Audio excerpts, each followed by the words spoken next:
Hi, everybody. Dan Illman, Mike Beer. Two graded stakes races, four stakes races overall at Delaware. It's a really nice Saturday card.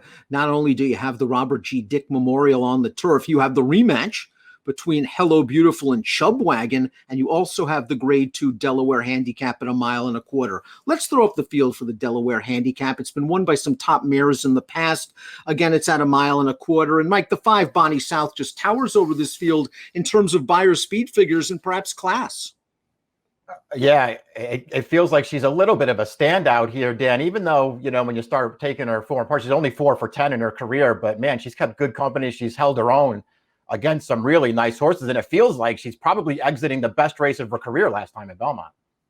And she's run well at 1.25 miles in the past, so a lot of boxes Bonnie South ticks. Let's throw up the Timeform US pace projector and see where the 5 Bonnie South is. And she is kind of a mid-pack, late-running sort, maybe at the mercy of the pace if it's slow. Gibberish breaking from the inside is likely to show speed. It's a question of how good is Gibberish, whether she can slow down the pace, and how far she wants to go.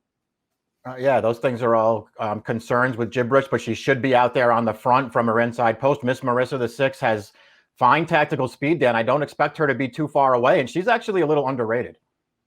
She certainly is. She won the Black-Eyed Susan going 1.125 miles last year, and she does have that tactical speed to take up a nice spot. Maybe she gets the jump on Bonnie South, turning for home. As for Gibberish, a stakes winner last year at Delta Downs over Sloppy Track, she ran at Monmouth most recently, and we'll watch that race, the Lady's Secret. She bobbled a bit at the start, was a little bit rank going into the first turn, pressed the pace, and then is no match for a pretty promising Chad Brown Shadwell runner named Altaf, who is now 3 for 3 on dirt. Gibberish doesn't quit in this race. She's just not in Altaf's league. Yeah, I mean, she ran fine in here and did what she, the best that she could do against what feels like an up-and-coming filly for a top trainer. Queen Nakia Gibberish ran fine in this race. I guess her prior couple of starts, you could say she got caught up in pace scenarios that worked against her, and it feels like that probably won't be the case here. She is trained by Safi Joseph, as well as the number 2 Queen Nakia. And while Gibberish likes to take them up front, Queen Nakia likes to rally from the back, as she did in the Grade 3 Royal Delta 3 starts back, when she got a typical Corey Lannery ride, able to save ground, shot up the rail, and pulled off a big upset. All things considered, she wasn't embarrassed in the top flight against Horologist, but Bonnie South had her number last time at Belmont. Yeah, I mean, this filly didn't run very well at all last time. Never really got involved in that race. Her Royal Delta, I guess, was good 3 back then. We sort of already referenced that race a little bit, though. Her stablemate, Gibberish, was involved in a pretty contested pace that day, and it felt like it really helped the chances of this horse. Between the 2 Joseph horses, I'd rather have the 1. Dream Marie, the number 3, won the local prep for the Delaware Handicap, the Obeah, over Sloppy going on June the 9th.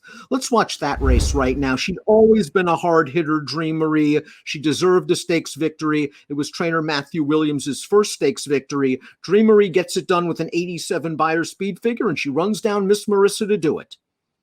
Yeah, Miss Marissa ran well in this race, too. I thought they both did. Boy, I thought Dream Marie ran well in here, Dan. I don't know what your take on the race was, but it felt to me like, even though there was a little bit of pace for her to run at, she made a pretty early move in there and carried it a very long way. I liked that performance from her. I don't think the 1.25 miles is going to be any problem for her. And she's another one in this field. She's pretty underrated. I won't be surprised when she runs well again.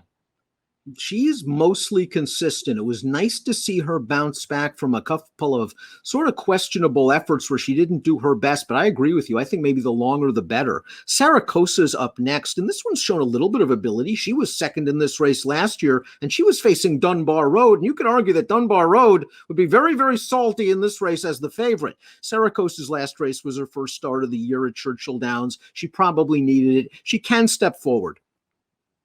Yeah, she can step forward, and maybe she'll do that, Dan. I mean, she's got some figures from last year that suggest that she can go with a field like this one, and it just kind of feels like she's going to get overlooked in this race. So maybe she's a horse you want to consider using somewhere at a price. Here's the horse to beat, the 5 Bonnie South, running second in the Grade 1 Ogden Phipps behind the divisional leader, the mighty Latruska. We turn into the stretch of the Phipps. Latruska got loose. Bonnie South had a lot of work to do, but she is trying real hard in the stretch in this race. She's making up some ground, and she runs a good second with a 99 buyer speed figure. Latruska, of course, flattered the form when she came back to win the Fleur de Lis with a 102 buyer, and she's shown a little bit more tactical speed this year, Mike, than as a 3-year-old. I think that's a good sign. Yeah, I think that's a good sign too. She really showed some more tactical speed two back at Keeneland off the layoff. So we'll see if she can keep this pace in range this time. I feel like she can do that. I don't know, Dan. I thought her Phipps last time was actually an excellent performance and probably an underrated one. Just the way that race set up with Latruska getting clear early, nobody going after her. The pace wasn't fast at all. I thought this horse ran great last time. Miss Marissa defeated Bonnie South in the Black Eyed Susan. When Bonnie South fell far behind early, Miss Marissa got the trip that Timeform is projecting for her on Saturday, sitting just off the leader, getting the jump, holding Bonnie South at bay. Her last race we saw, the Obeah, was her first start in a few months. I'm sure Jimmy Ryerson was very pleased with that performance. Yeah, he should be. I thought she ran pretty well in there. Not only was it a wet track, but she kept close to a relatively solid pace. She was wide every step of the way. Saw on the replay there that she really wasn't giving in at the end of that race, just getting run down at the end. I don't know. I thought she ran well. I think she's a lot better than she looks on paper. I think she's a dangerous horse in here. It appears they're just taking a shot with the 7 Final Cut, a horse who's going turf to dirt. She was third 2 starts back. The problem with that was it was a 3-horse field. She just has not run a competitive race on the speed figure scale. Yeah, I mean, it doesn't look like she's going to be competitive in here. I believe she's also entered in another race at Indiana Grand on Wednesday, Dan, though. So we'll see. She may not even show up in this spot. If she does, it feels like she's going to be a pretty big price.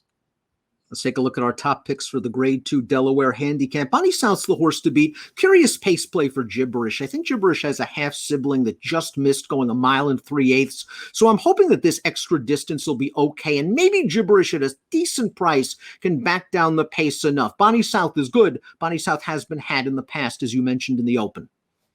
Yeah, I don't disagree with anybody who would want to take a shot against Bonnie South. I think she's way the horse to beat in here, but she's far from the scariest short price favorite in the world.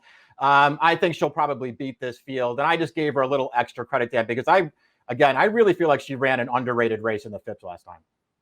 And she's lightly raced enough that she could be getting better all the time and trained by a great horseman. 56314 Mike, 1524 for me in the prestigious Grade 2 Delaware Handicap. Nice card at Delaware on Saturday. Best of luck.